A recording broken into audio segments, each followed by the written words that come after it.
मौसम विभाग की चेतावनी के अनुसार अगले 2-3 दिन में भारी बारिश और तूफान चक्रवात की संभावना है।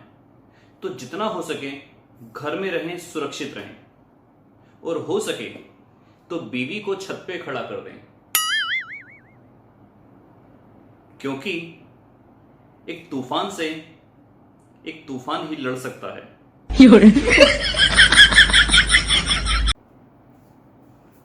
गुड मॉर्निंग इंडिया, केम छो बच्चों, मजामा।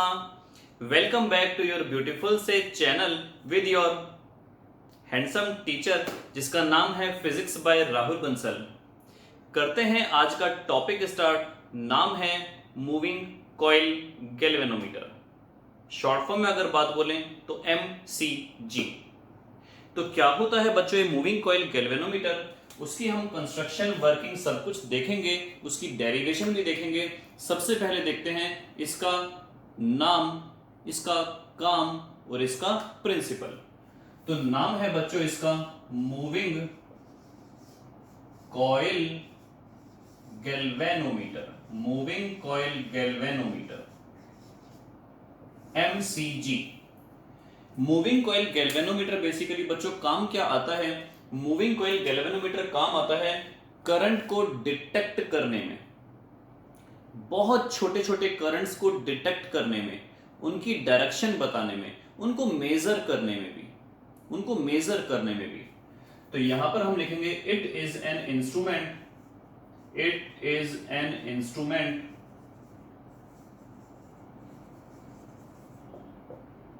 used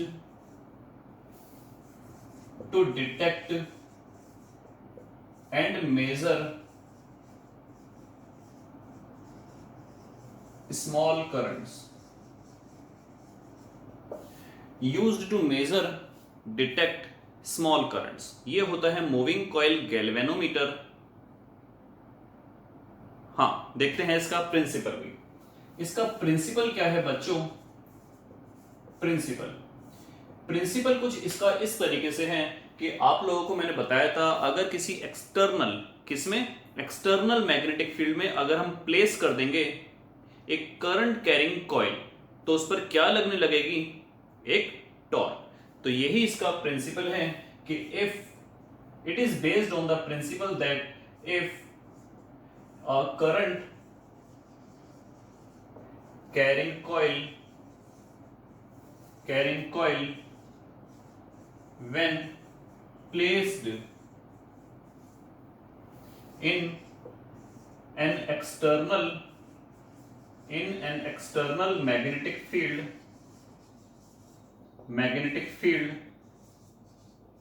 it experiences a torque. It experiences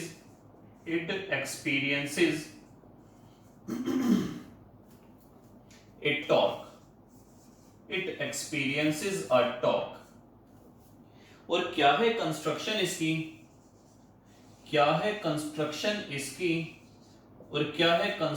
इसकी? उस कंस्ट्रक्शन के लिए देखिए ये वीडियो। आइए बच्चों देखते हैं क्या स्ट्रक्चर होता है मूविंग कॉइल गैल्वेनोमीटर का। सबसे पहले आता है बेस। लेफ्ट हैंड साइड और राइट हैंड साइड पर होते हैं लेवलिंग स्क्रूज, जो गैल्वेनोमीटर को बैलेंस करते हैं। दो आपको नजर आएंगे, नॉर्थ पोल और साउथ पोल, जो प्रोवाइड करेंगे नीडेड मैग्नेटिक फील्ड। बीच में है रेक्टेंगुलर कॉइल, ऊपर है सेंटर में कनेक्टेड एक टॉर्जियन हेड, जो रेक्टेंगुलर कॉइल से कनेक्ट होता है। लेफ्ट हैंड साइड और राइट हैंड साइड पर आपको नजर आ रहे हैं दो टर्मिनल्स। फर्स्ट वाला है टर्मिनल 1 और दूसरा है टर्मिनल 2। रेक्टेंगुलर कॉइल कनेक्ट होता है टॉर्जियन हेड से और टॉर्जियन हेड बाद में कनेक्ट होता है टर्मिनल 1 से, जहां पर हम प्रोवाइड करेंगे करंट। रेक्टेंगुलर कॉइल का दूसरा एंड कनेक्ट होता है इलास्टिक स्प्रिंग से और ये इलास्टिक स्प्रिंग फाइनली कनेक्ट होता है टर्मिनल 2 से। और साथ ही साथ आपको नजर आएगा टॉर्जियन हेड और इस रेक्टेंगुलर कॉइल के बीच में एक सॉफ्ट आयरन का सिलेंड्रिकल पार्ट। ये इस तरीके का बच्चों डिजाइन होता है ताकि मैग्नेटिक फील्ड के बीच में हमेशा रेक्टेंगुलर कॉइल किस तरीके की हो ताकि थीटा बने जीरो। जी हाँ, थीटा बने जीरो का मतलब क्या हुआ कि प्लेन ऑफ द कॉइल हमेशा मैग्नेटिक फील्ड के बीच में होगा पैरेलल। यहाँ पर आपको नजर आया एक मिरर, जिसमें से झांककर हम अपनी रीडिंग्स को इजीली देख सकते हैं। रेक्टेंगुलर कॉइल के इधर उधर आपको जो ये दो फ्लक्चुएट करते हुए मैग्नेटिक पोल्स नजर आ रहे हैं, ये इस तरीके से डिजाइन होते हैं ताकि थीटा की वैल्यू जीरो लगे और हमेशा टॉर्क की वैल्यू हो जाए मैक्सिमम, ताकि नीचे फ्लक्चुएट करता हुआ जो आपको नजर आ रहा है इलास्टिक स्प्रिंग, उसमें डेवलप हो एक टॉर्क, जिसकी वजह से वहां पर डेवलप होगा एक एंगल। और साथ ही साथ जब एंगल डेवलप होगा तो हम अपने रीडिंग्स को इस तरीके से कैलकुलेट कर पाएंगे ताकि हम बोलें कि एंगल जो डेवलप हुआ वो डायरेक्टली प्रोपोर्शनल होगा उस करंट के जिसको हम नापना चाहते हैं। बिल्कुल आपने सही सुना कि twisting angle will be proportional to the current. तो इसका मतलब बच्चों ये हुआ कि इस मूविंग कॉइल गैल्वेनोमीटर के द्वारा हम पता लगा सकते हैं कि करंट की वैल्यू क्या है, स्मॉल करंट की वैल्यू क्या है, और साथ ही साथ हम पता लगा सकते हैं what will be the direction of. तो बच्चों आई होप आपको इसकी कंस्ट्रक्शन समझ में आ गई होगी। अब देखते हैं इसकी वर्किंग भी आपको काफी हद तक बता दी गई है। अब देखते हैं प्रॉपर इसकी डेरिवेशन। आप लोगों ने देखा था दो पोल्स थे, एक था नॉर्थ पोल एक था साउथ पोल, और उसके बीच में हमने रखा है अपनी कॉइल को।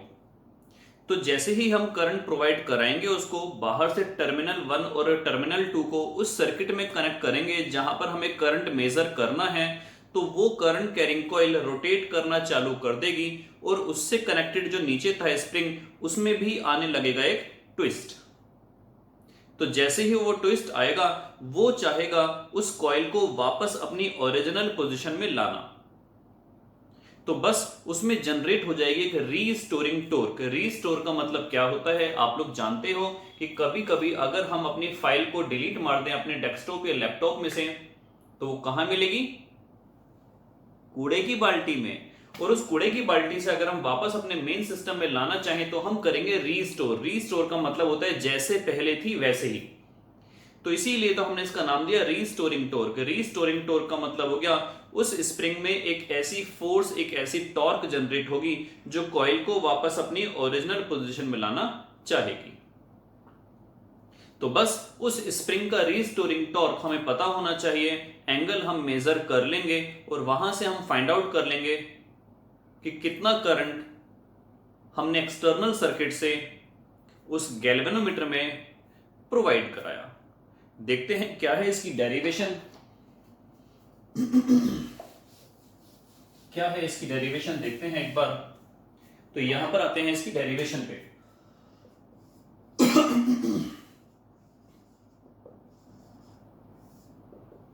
Late K equals to restoring torque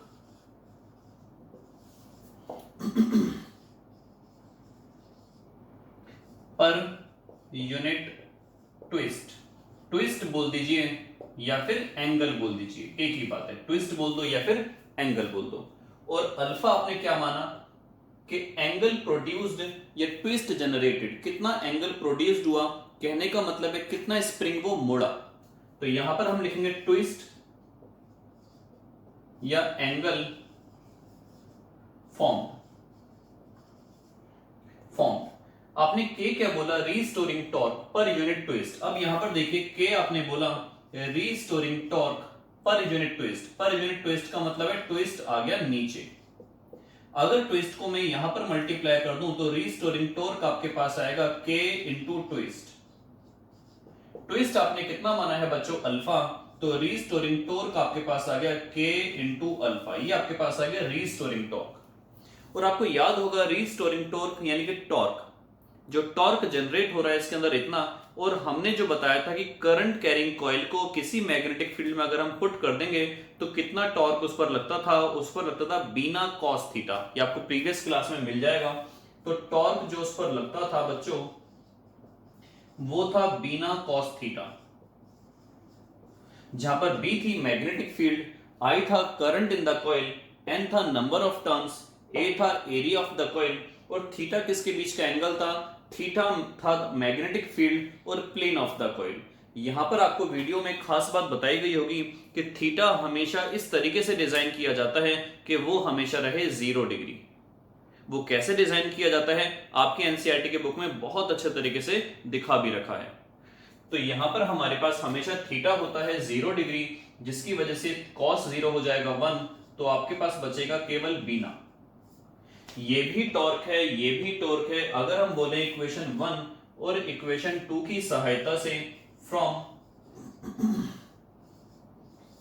1 and 2, ये आपके पास आ गया BINA और यहां पर आ गया K इंटू अल्फा।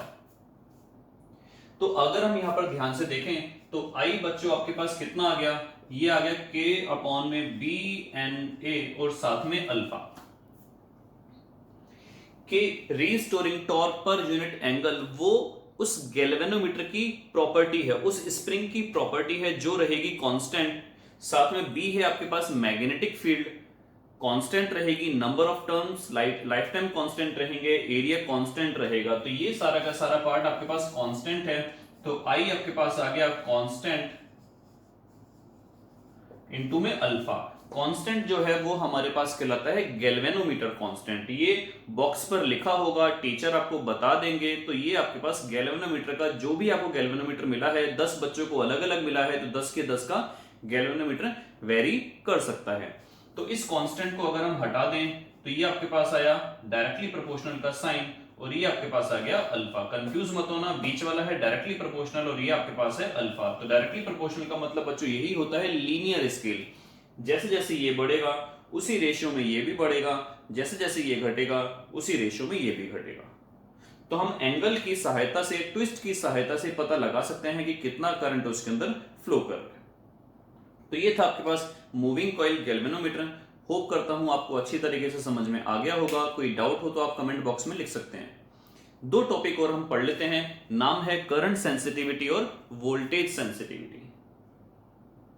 उसके बाद नेक्स्ट क्लास में चैप्टर आपका फिनिश हो जाएगा। 2 टॉपिक रह जाएंगे कि इस मूविंग कॉइल गैल्वेनोमीटर को कैसे कन्वर्ट कर सकते हैं हम एमीटर के अंदर जो करंट मेजर करता है, और कैसे कन्वर्ट कर सकते हैं हम वोल्ट मीटर में जो PD potential difference, potential difference को मेजर करता है। तो आज हम पढ़ने जा रहे हैं करंट सेंसिटिविटी और वोल्टेज सेंसिटिविटी। बच्चों सेंसिटिविटी वर्ड का मतलब जानते होंगे। सपोज करो हम हैं मिडिल क्लास लोग, हम धूप में, बारिश में, गलियों में आराम से खेल लेते हैं। लेकिन सेलिब्रिटीज के बच्चे अगर हमारी तरह गलियों में खेलने लगे तो हो सकता है 3-4 महीने तक छींकते हुए और खुजाते हुए ही नजर आ जाएं। वो ज्यादा सेंसिटिव है, वो पूरे दिन एसी में रहते हैं। और हमारे पास जो सबसे बढ़िया फैन है वो है हाथ का बीजना। तो इसका मतलब क्या हुआ, हम लोग कम सेंसिटिव हैं। और हमसे भी ज्यादा कम सेंसिटिव मैंने देखे हैं जो बेचारे जो बंजारे टाइप के लोग होते हैं, जो सड़कों पर ही रहते हैं, वो और भी कम सेंसिटिव होते हैं। तो इसका मतलब क्या हुआ कि सेंसिटिव का मतलब क्या हुआ, हल्का सा भी अगर मच्छर ने काट लिया तो स्किन पर आपके रैशेस पड़ गए, वो ज्यादा सेंसिटिव है। छुई मुई, touch me not plant, mimosa plant.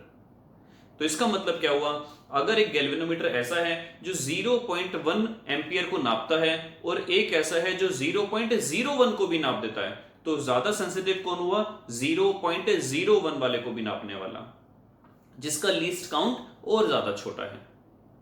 तो ये आपके पास हुआ ज्यादा सेंसिटिव वाला। तो हम देख लेते हैं करंट सेंसिटिविटी और वोल्टेज सेंसिटिविटी का एग्जैक्टली मतलब होता क्या है। आइए देखते हैं। इसको मैं रब कर देता हूं यहां पर।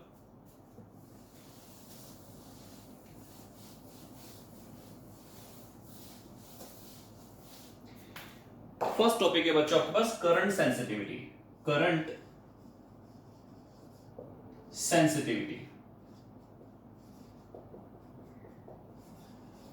करंट सेंसिटिविटी को सबसे पहले आपको बता दूं मैं IS से डिनोट करते हैं और वोल्टेज सेंसिटिविटी को VS से डिनोट करते हैं। तो बेसिकली इसकी डेफिनेशन है क्या, इसकी डेफिनेशन है कि अगर हमने करंट प्रोवाइड करा XYZ कितने भी एम्पियर का, तो कोरस्पॉन्डिंग कितना एंगल उसमें क्रिएट हुआ। अगर हमने करंट प्रोवाइड करा MCG यानी कि मूविंग कॉइल गैल्वेनोमीटर के अंदर, तो कोरस्पॉन्डिंगली कितना उसमें एंगल जनरेट हुआ। तो यहां पर अलग अलग करंट के बजाय हम मान लेते हैं 1 एम्पियर प्रोवाइड करा तो कितना एंगल जनरेट हुआ। अगर सपोज करो एक मेरे पास मूविंग कॉइल गैल्वेनोमीटर है, उसमें 1 एम्पियर प्रोवाइड करने पर 3 डिग्री बन जाता है और एक के अंदर 300 डिग्री बन जाता है। तो इसका मतलब हुआ ज्यादा डिफ्लेक्शन किस में आया, 300 डिग्री वाले में। तो ज्यादा सेंसिटिव कौन सा हुआ, 300 डिग्री वाला। तो यहां पर हम यही बात करेंगे कि IS का फॉर्मूला होता है कितना एंगल जनरेट हुआ पर यूनिट करंट, ये आपके पास फॉर्मूला होता है। तो current sensitivity is defined as the angle generated in moving coil galvanometer per unit current flown. कितना current 1 degree 1 ampere current flow होने पर कितना एंगल जनरेट होता है, 1 एम्पियर करंट फ्लो करने पर कितना एंगल जनरेट होता है, वही कहलाता है आपके पास करंट सेंसिटिविटी। तो हम डेफिनेशन लिख लेते हैं, it is defined as the deflection produced in the moving coil galvanometer per unit current passed, कितना करंट पास हुआ है उसके अकॉर्डिंग। आप ध्यान से देखें, अगर अल्फा बाय आई, अगर आप यहां पर ध्यान से देखें तो अल्फा बाय आई, अल्फा के नीचे अगर मैं आई को ले जाऊं तो बी एन ए और के यहां पर आ जाएगा। तो हम इसको ऐसे भी समझ सकते हैं कि बी एन ए अपॉन में के, ये भी इसका फॉर्मूला बन सकता है। आई एस की वैल्यू जितनी ज्यादा आएगी हम बोलेंगे उतनी ज्यादा करंट सेंसिटिविटी है। तो एग्जाम में अगर आपसे पूछा जाए how can we increase the current sensitivity, तो बच्चों आप लोग बोलोगे by decreasing the K, by increasing the B, by increasing the N और by increasing the A. Either चारों में से कोई एक काम करो या चारों काम करो, इनमें से कुछ भी आप काम करोगे। अगर हम एरिया बढ़ा देंगे तो मूविंग कॉइल गैल्वेनोमीटर बड़ा हो जाएगा, अगर हम नंबर ऑफ टर्न्स बढ़ा देंगे तो वो भारी हो जाएगा। हम मैग्नेटिक फील्ड को बढ़ा सकते हैं या फिर के को हम डिक्रीज कर सकते हैं। सबसे बेस्ट ऑप्शन है के को डिक्रीज कर देना, इसीलिए हम उसमें यूज करते हैं फॉस्फर ब्रॉन्ज स्ट्रिप। मैंने बोला था वीडियो में, उसमें हम यूज करते हैं बच्चों फॉस्फर ब्रॉन्ज स्ट्रिप, जिसकी के की वैल्यू बहुत ज्यादा छोटी होती है। तो इस तरीके से हम बोल सकते हैं कि IS हो गया आपके पास करंट सेंसिटिविटी, जिसकी वैल्यू आई अल्फा बाय आई। बात करते हैं बच्चों वोल्टेज सेंसिटिविटी की। वोल्टेज सेंसिटिविटी, वोल्टेज सेंसिटिविटी भी वही चीज हुई कि अगर हमने वोल्टेज पोटेंशियल डिफरेंस दिया तो 1 वोल्ट देने पर कितना, 1 वोल्ट देने पर कितना डिफ्लेक्शन जनरेट हुआ, इसको हम दिखा देंगे VS से, और इसका फॉर्मूला हो जाएगा अल्फा बाय V। जैसे कि आप ओम्स लॉ से जानते हो V की वैल्यू होती है I इंटू R, और अल्फा बाय I आपने अभी पढ़ा ये था IS, तो हम IS अपॉन में R भी कह सकते हैं। VS आ गया आपके पास IS अपॉन में R, और IS की वैल्यू कितनी थी BNA अपॉन में K, तो BNA अपॉन में KR, ये आपके पास निकल गया किस चीज की वैल्यू, वोल्टेज सेंसिटिविटी की। तो यहां पर अगर मैं डेफिनेशन बताऊं वोल्टेज सेंसिटिविटी की, तो it is defined as the deflection produced in the moving coil galvanometer per unit potential difference applied, per unit potential difference applied, कि कितना हमने पोटेंशियल डिफरेंस अप्लाई करा है उसके रिस्पेक्ट में कितना डिफ्लेक्शन हमारे पास आया है। तो ये था आपके पास वोल्टेज सेंसिटिविटी और करंट सेंसिटिविटी। वोल्टेज सेंसिटिविटी को भी हम इंक्रीज कैसे करेंगे, इसको कैसे बढ़ाएंगे, या तो के को, रेजिस्टेंस को कम कर दिया जाए, या बी एन ए में से किसी को, या तीनों को, या दो को बढ़ा दिया जाए। तो ये थे बच्चों आपके आज के topic moving coil galvanometer, current sensitivity और वोल्टेज सेंसिटिविटी। नेक्स्ट क्लास के अंदर मिलेंगे कुछ नए इंटरेस्टिंग से टॉपिक के साथ, और चैप्टर को हम कर देंगे close. Till then good bye, जय हिंद।